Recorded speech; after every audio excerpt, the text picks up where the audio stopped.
اپنی نظر اور شرمگاہ کی حفاظت کریں۔ اس دور کا سب سے بڑا فتنہ یہ ہے کہ نگاہیں پاک نہیں رہی، نگاہیں غلیظ اور گندی ہو گئی، شرمگاہوں میں وہ تقدس نہیں رہا ہے۔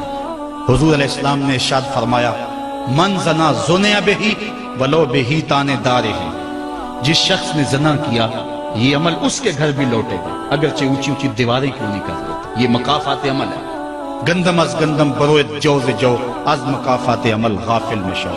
گندم بو گے تو گندم کاٹو گے، جو بو گے تو جو کاٹو گے۔ نظر کو تقدس دو، نظر کو پاکیزگی دو۔ حضرت لقمان حکیم کہتے ہیں کہ میں کئی نبیوں سے ملا ہوں، کئی نبیوں سے ملاقات کی ہے، اور میں ان سے دو دو چار چار باتیں جمع کی ہیں، اور ان ساری باتوں کو میں نے جمع کر کے 100 باتیں جمع کی ہیں، اور ان کا پھر میں نے خلاصہ تیار کیا ہے۔ ان میں 8 باتیں الگ کی ہیں۔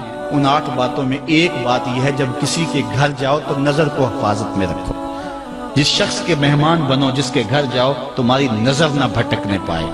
نظر اگر غیر محرم کو شہوت سے دیکھتی ہے، حدیث میں آتا ہے کل قیامت کے دن جہنم کی آگ سے بھر دی جائے گی، وہ سخت رسوا ہوگا۔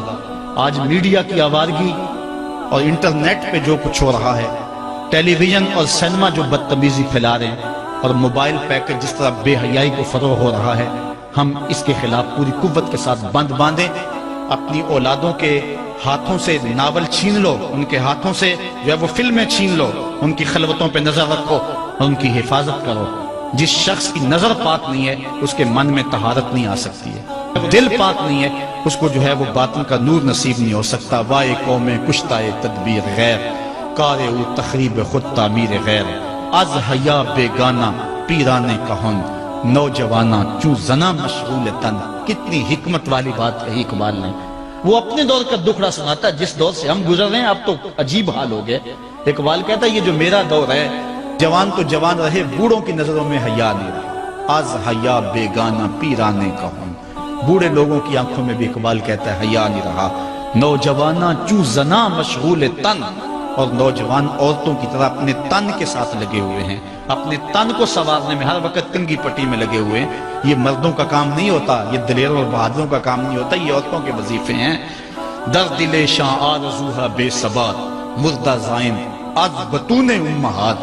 ان کے دلوں میں آرزویں کوئی اور ہی ہیں، اور ماؤں کے پیٹوں سے مردہ جنم لے رہے ہیں۔ دخترانے او بزلف خود اسیر، شوخ چشموں خود نماؤ خلدہ گیر۔ اور قوم کی بیٹیاں اپنی زلف کی خود قیدی ہو چکی ہیں، اور ہر وقت جو ہے وہ اپنے آپ کو آئینے میں دیکھتی رہتی ہیں۔ ساختہ پرداختہ دل باختہ، ابروان مثل دو تیغ آختہ۔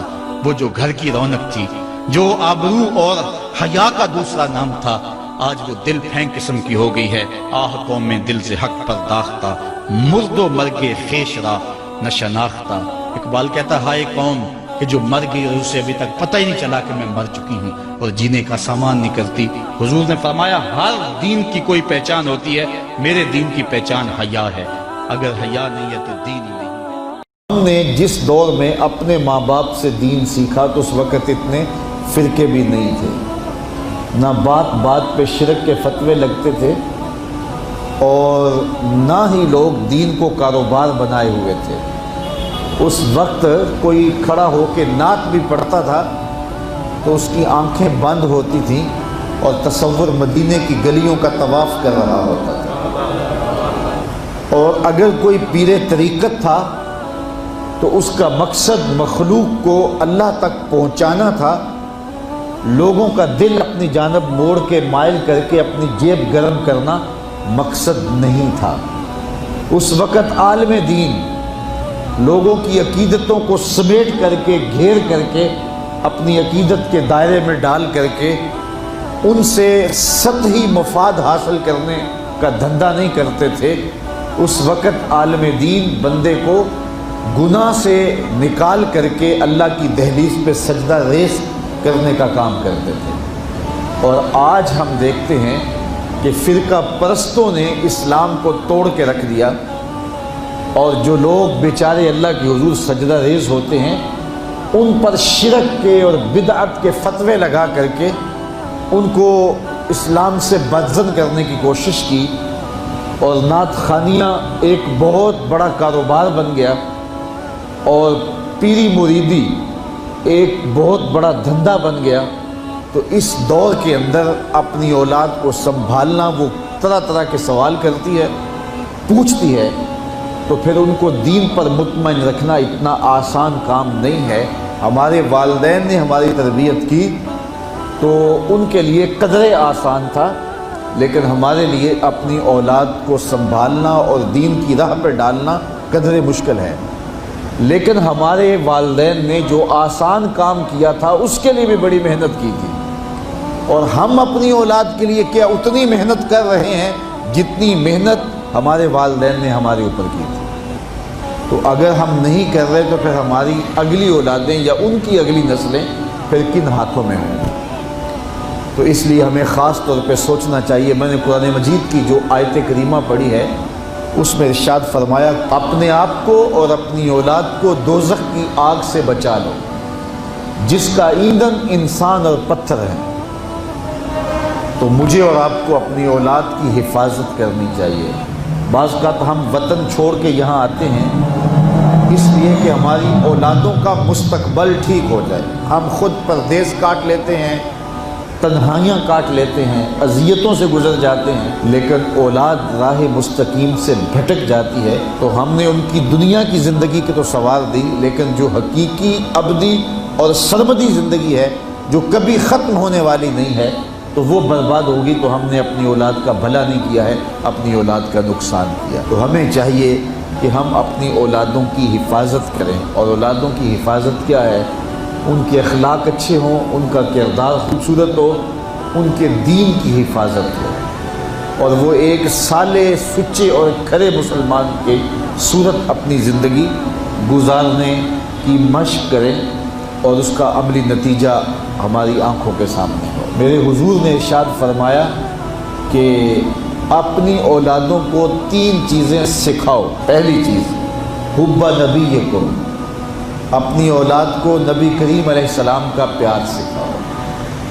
دوسری چیز وحب اہل بیت ہی، اور حضور کے اہل بیت کا پیار سکھاؤ۔ اور تیسری چیز وتلاوت القرآن، انہیں قرآن مجید کی تلاوت کرنا سکھاؤ۔ یہ 3 چیزیں آپ اگر بچپن سے ہی اپنی اولاد کے اندر داخل کر چکے تو پھر آپ کامیاب ہوئے۔ یہ بات ذہن میں رکھیے کہ ہم اس وقت متوجہ ہوتے ہیں اولاد کی تربیت کے لیے جب وہ ہمارے ہاتھ سے نکل چکی ہوتی ہے۔ ہمارے گھروں میں ہماری صبح کا آغاز قرآن مجید کی تلاوت سے ہو تو پھر خیر و برکت کے قافلے ہمارے گھروں میں اتریں گے۔ قرآن ہماری زندگی کو بدلنے والی کتاب ہے۔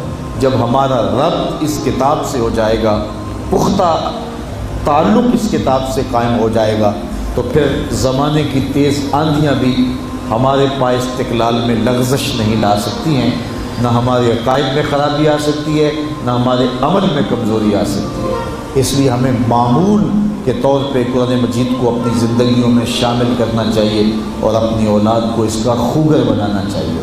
ایک زمانہ تھا کہ ہر گھر میں صبح کو قرآن کھلتا تھا، اور آج وہ دور ہم سے چھوٹتا چلا جا رہا ہے۔ صبح کے وقت موبائل تو کھلتے ہیں لیکن قرآن نہیں کھلتا، جس کا نتیجہ کیا؟ آج بے برکتیوں کے ڈیرے ہیں۔